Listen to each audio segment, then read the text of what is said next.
أعوذ بالله من الشيطان الرجيم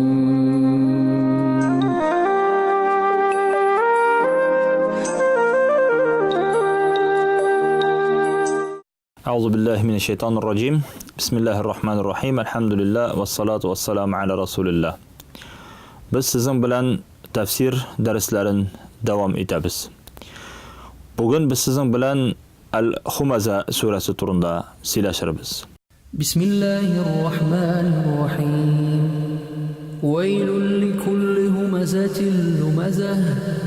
الذي جمع مالا وعدده يحسب أن ماله أخلده كلا لينبذن في الحطمة وما أدراك ما الحطمة نار الله الموقدة التي تطلع على الأفئدة إنها عليهم مؤصدة في عمد ممددة.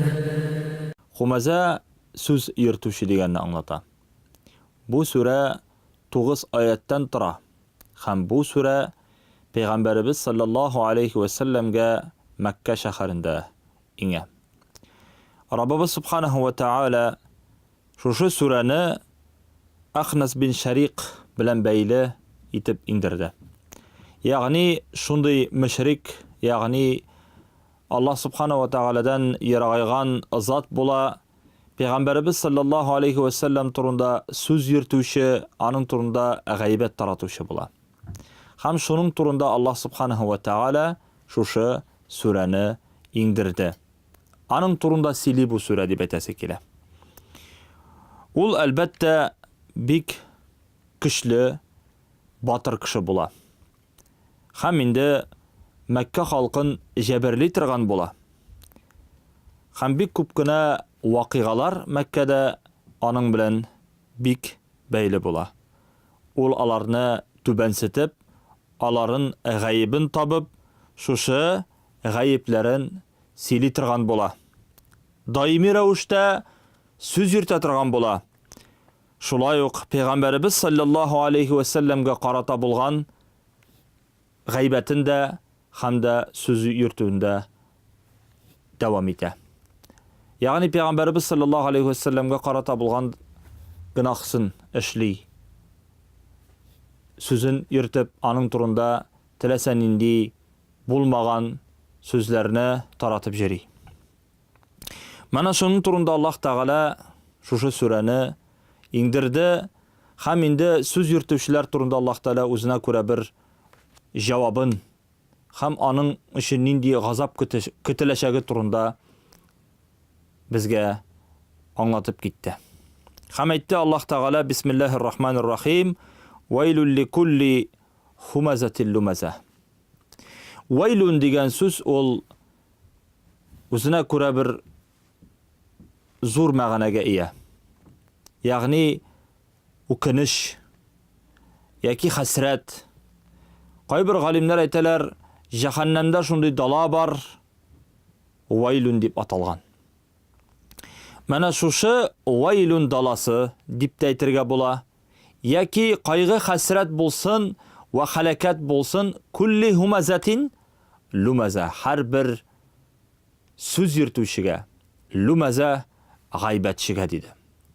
Yani bularının cazası kıyamet gününde bik qatı bulaşaq dip Allah subhanahu ve ta'ala. Hummazul lezi yagtabun nas. Hummaz ol şul kişi kim kişilerinin gaybin izlep jeri. Alarının gaybetin taratıp jeri. Ham şundan soňaly üstep bulmagan nerse turunda da, yani buhtan taratıp söz yürtüşü. Ham alarının aytırga kerek namusların bızıp, namuslarına qagılıp, eşekilik taratıp jirüşü turunda söz bara. Biz suhriye, mezhara qılıp, vel ihtiqar tübensitip, kişiler turunda naşar süylevşi, kişi turunda Allah Teala ayta, alarga qaygı hasret bolsun dedi. Alarga ukinish bolsun dedi. Alarga halakat bolsun dedi. Bu Аллах Субханаху Тағаланың әйткән сүзе шыннан да безгә уйланырлык һәм шыннан да куркыныч дип әйтәсе килә. Бүгенге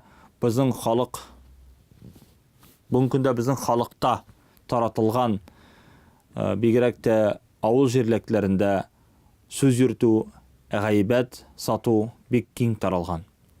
Һәм күпчелек халык аның җәзасын турында уйланмый. Аның киләчәктә нинди газап булачагы турында уйланмый. Раббыбыз Субханаху Тағала безгә үзе әйтә: сак булыгыз гайбәттән. Я әйюһәлләзина аману. Бигрәк тә иманлы бәндәләргә Аллаһ Тағала айрым мөрәҗәгать белән мөрәҗәгать итә. Я әйюһәлләзина аману. Эй иманлы бәндәләр. Ла ягтаб баъдукум баъда. Бер-берегезнең гайбәтегезне сатмагыз диде. Әлбәттә, гайбәт ул зур гынах. Аның өчен зур җәза. Инде кешеләр арасында сүз йөртү һәм гайбәт таралган икән, димәк, аның дәрәҗәсе төште дигән сүз түгел. Гынахның дәрәҗәсе төште дигән сүз түгел. Киресенчә, гынахның дәрәҗәсе төшми, артагына. Ни өчен дигәндә, чөнки халакат килүе бар. Аллаһ Субханаху Тағала кай вакытта без уйлыйбыз, ни өчен безгә мондый халакат килде микән? Ни өчен безгә Аллаһ Субханаху Тағала ниндидер авыр сынаулар җибәрә микән? Телебезгә карагыз. Телебезгә карарга кирәк дип әйтәсе килә инде. Әгәр дә без үзебезнең телебезне тыя алмыйбыз икән, тел аркасында, диде Пәйгамбәрбез саллаллаһу алейһи ва саллям, күпчелек халык тел аркасында җәһәннәмгә китәчәк диде. Күпчелек халык тел аркасында газап чигәчәк диде. Шуңа күрә Пәйгамбәрбез саллаллаһу алейһи ва саллям әйтәдер иде: телегезне саклагыз һәм бит арагызда булган нәрсәне зинадан саклагыз диде. Менә бу ике әйберне сакласагыз, сез җәһәннәмнән котылырсыз диде, җәннәт әһелләреннән булырсыз диде. Белгәнебезчә, Пәйгамбәрбез саллаллаһу алейһи ва саллям заманында бер кызны күмеп куялар. Һәм бу юла тамамлаганнан соң балар өйгә кайтып китәләр. Ләкин бу егет үзенең кошелегын, акчасын төшереп җибәрә шушы каберстанда. Кире кайткач, ул искә төшерә, ул апасының, шушы кызның дип әйтәсе килә, каберенә төшкәнен. Һәм каберне яңадан казып, шушы акчаны алырга дигәндә, әз генә каберне ачып караса, апасы ут эчендә була. Ни өчен дип беләсез? Чөнки бу апасы намазда укый, уразасында тоткан иде. Әмма сүз йөртеп гайбәт тарата иде. Шуның өчен шушындый хәлгә төште. Аллаһ Субханаху ва Тағала үзе сакласа иде. Икенче аятта Раббыбыз Субханаху Тағала әйтә: "Аллази җама'a малаһу ва аддада." Ягъни Раббыбыз Субханаху Тағала әйтә: бу кеше даими рәвештә, ягъни ул гайбәтче, нинди юл белән булса да мал җыйды. Ул мал тиеш урын, ягъни халал юл беләнме, харам юл беләнме, кайдан шушы малны җыярга була, бөтен яктан да җыйды, тиешле урына бирмичә. Ягъни садакасын, закатын бирмәде, өлеш чыгармады, саранлык белән яшереп саклады. Ятимнең хәлен белмәде, мискиннең хәлен аңламады.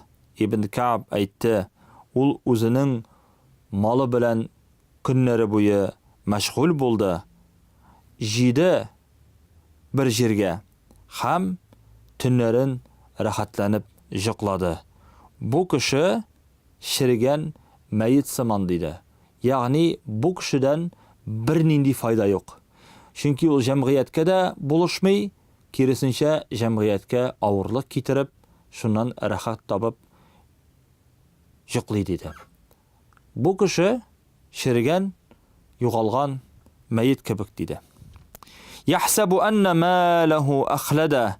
Ул ахмак, ул җахил уйлаган һәр вакытта да минем малым мәңге булачак диде. Малы аның дөньяда мәңге калдырыр дип уйлаган бу кеше. Ләкин үзенең гафләте һәм гакылының фәсаде аркасында ул шушы малны мәңге булыр дип уйлаган һәм бер кайчан да үзе дә үлмәс дип санаган. Бу мал аңа бер тормышының киләчәктә үлмәүенә бер гарантия дип уйлаган. Ләкин Раббыбыз Субханаһу ва Тааля әйтә бу кешегә җавап биреп: "Калла ла юмбазанна фил хутама." Юк диде. Үз башыңга бәла булган малына таянмасын. Ул әлбәттә җәһәннәм утына ыргытылыр диде. Ягъни ташланыр. Мөхтәрәм газиз кардәшләрем. Бу кеше уңышсыз кеше булыр.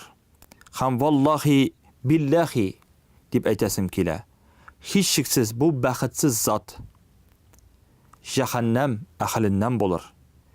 Һәм аның менә монда калла ла юмбазанна фил хутама дигәч, хутама җәһәннәмнең бер атамасыдыр, бер урыныдыр. Ни өчен хутама дип атала? Чөнки тухтаму куллама юлqa фиha. Анда һәр бер эләккән кеше ватылыр, сыныр, югалыр диде. Шуңа күрә аның исеме дә хутама диләр. Кайбер галимнәр әйтәләр, Иблис мәлгун да хутама дигән җәһәннәмгә эләгер дип. Ла юмбазанна дигән сүз һич сиксез. Без аны истихфафан вал ихтиқаран мәсхәрәле рәвештә, түбәнсетелгән рәвештә без аны җәһәннәмгә тотып атырбыз. Ул бер ялгызы калыр. Куркыныч хәлдә калыр. Зур бер диңгездә, үле диңгездә бер кем булмаган кебек, аңа хәтта ярдәм итүче дә булмас диде. Ва ма адрака мал хутама. Монда Аллаһ Субханаһу ва Тааля сорау бирә. Сиңа хутама дигән сүзне нәрсә белдерде? Әгәр дә Аллаһ Тааля ва ма адрака мал хутама яки қари'a, моңа кадәр без сезнең белән Ал-Қари'a сүрәсен өйрәнгән идек, без бу турыда бер әйтеп киттек инде. Әгәр дә Аллаһ Тааля ва ма адрака дип җавап сорау бирә икән безгә, демәк лит-тафси'ь һәм лит-тәһвил, ягъни аның куркынычлыгын яки аның дәрәҗәсен күрсәтер өчен Аллаһ Тааля сорау бирә. Ни кадәр ул куркыныч урындыр җәһәннәмдәге хутама дигән урын диде. Сиңа аның хакыйкаты турында кем белдерде? Иннаху нару җәһәннәм хутама аллати тухтаму al-'изам. Анда бөтен сиякләр ватыла торган, акылларны югалта торган, һәм дә итләрне юк итә торган, ашый торган дип әйтәсе килә инде. Һәм инде бөтен эштәге булган органнарны яки агъзаларны юк итә торган, җырта торган дип әйтәләр галимнәр. Калебләргә зур һөҗүм китерә торган, курку китерә торган bir урындыр ул хутама урыны дип әйтәләр галимнәр. Һәм инде һәрбер анда эләккән кеше югалып калыр. Һәм аннан кутылу юлы бер кайчан да табылмас диде. Әйтергә кирәк, әгәр дә кеше хутама дигән җиргә эләксә, гомумән җәһәннәмгә эләксә, аннан чыгу юлы чыннан да бер кайчан да булмас. Наруллаһи муқада. Бигрәк тә имансыз бәндәләр өчен, Аллаһтан ерак булган бәндәләр өчен, Аллаһка инанмаган бәндәләр өчен аннан чыгу юлы булмас. Наруллаһи муқада. Аллаһ Тааля хутама нәрсә ул дип әйткәннән соң, безгә сорау биргәннән соң үзе җавап бирә. Ул Аллаһ Тааляның тахқиқ, ул Аллаһ Тааляның кыздырылган утыдыр диде. Ягъни ул шундый уттыр диде. Ул башка утларга, менә бу дөньядагы булган утларга бер дә охшамаган. Ул бер кашында тынмый, bir qachanda to'xtamay ham tinchlanmay. Alloh taolo ikinchi oyatda bir aytdi: "Vallazina kafaru lahum naru jahannam la yuqda alayhim fayamutu va la yukhaffaf anhum min azabiha." Ya'ni haqiqiy imonsiz bandalar uchun jahannam tiyishdir. Ham ular anda o'lgan kibik bo'lurlar. Ularga bu g'azab bir qachanda kimimas, jinglaymas dedi. Kazalika najzi kulla kafur. Har bir imonsiz bo'lgan bandani shulaytirib biz jazolaymiz dedi. Qad jaa fil hadis, bir hadisda keltiriladi, anna jahannama uqida alayhi 100 am. Ya'ni qaybir g'alimlar boshqa hadislarda keltiradilar. Masalan, jahannam ali barliqqa kelganicha ul 100 yil yongan, qaralgancha deydi. Lekin qaybir g'alimlar boshqa hadisni keltiradilar, 1000 yil yongandan so'ng qaralgan deb. Fahiya sauda u muzlima. Bu qorong'ilik, adashu deganni anglatadi. Bu Tirmizi rivoyatida keltirilgan hadis. Allati tattali'u ala al-af'ida. Tahqiq ul-ut alarga eshiklari beklanib mahkam niq qilingandir. Ul-ut yurakka tushar, ichki a'zolarida kiydirir dedi. Aytasim kela. Allah Taala mında af'ida dedi. Nersa so'ng ul af'ida? Ul yuraklar dedi. Anda şu utda yuraklar bik qoti yanır dedi. Ichki a'zolar deb tarjima qiladilar, lekin g'olimlarning ko'pchiligi ayta yuraklar. Ni ishin yuraklar? Chunki agarda yurakka biror avru ulaksa, ham ul ula qolsa butun tan uladirmi? Albatta diris. Walakinnahum fi halati man yamut. Alar albatta ulgan holatda bo'lurlarki balki. Wala tuzhaqu ruhuhu kama qala ta'ala fa inna lahu naru jahannam la yamutu fiha wa la yahya. Bularning jonlari chiqmasdan di. Kishi yaritiga g'azablanib, nitib o'libda ketirgan mumkin, qutula g'azabdan bir qaraganda. Lekin bunda di jonlari chiqmas. Alar o'lgan kibik bo'lsalarda, hallari bir qoti g'azablansalarda jonlari chiqmas, tanlari yongandan so'ng yangadan tan o'sa, ham ana shulay mangilik bo'lashaq dedi.